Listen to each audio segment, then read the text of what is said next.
Magandang hapon mga kabay. So ito yung pangalawa ko na estimate. Drill pa rin drill mga kabay. Hammer drill. Kasamahan pa rin to sa nauna kanina na rotary. Ayan, 4001B. Saksak natin. Ito naman mga kabay, wala siyang power. Ayan. Hindi siya gumagana. So bubuksan natin.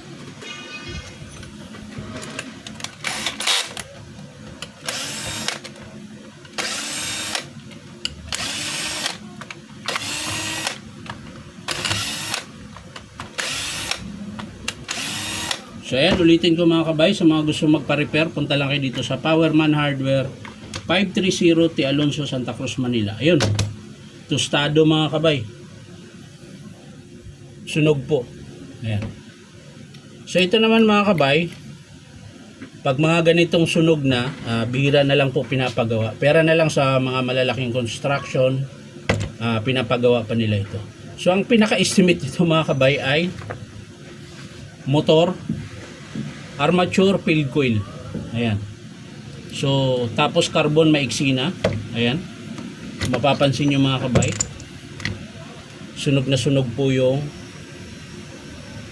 winding niya. Pati yung field coil. Ayan. Sunog na sunog po. So, lapit lang natin yung camera mga kabay. Malabo doon na. Ayan po. Makikita nyo po yung kanyang field coil. Ayan. So ang dahilan po nito mga kabay kung ba't nasusunog, sumasayad po yung kanyang armature. Ito pong armature na to, sumasayad po siya dito. Ayan. So ang dahilan po kung bakit sumayad mga kabay, ito po.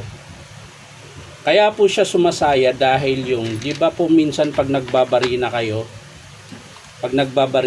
imbis na diretso, ang ginagawa mga kabay, ginaganon. Yan. Yan po yung dahilan kung bakit nasusunog din po yung armature niya. Ayan. O kaya yung halimbawa 13mm halimbawa 10mm yung bala mo. Tapos gusto mo siyang palakihin na hanggang 1/2. Ang gagawin nun mga kabay, iikot-ikutin nila yon. Ayan, ganyan. So yan po yung dahilan kung bakit nasusunog yung kanyang field coil. So ang pinaka-estimate ko dito mga kabay sa DWD-024 armature field coil carbon brass. So dito naman sa kanyang hammer, check natin. Ayan. So kung makikita nyo mga kabay, yung hammer niya ang kapal pa ng ngipin. Ayan. So ito naman, pag yan ang napudpod, wala na pong hammer yan. Puro drill ka na lang. Ayan.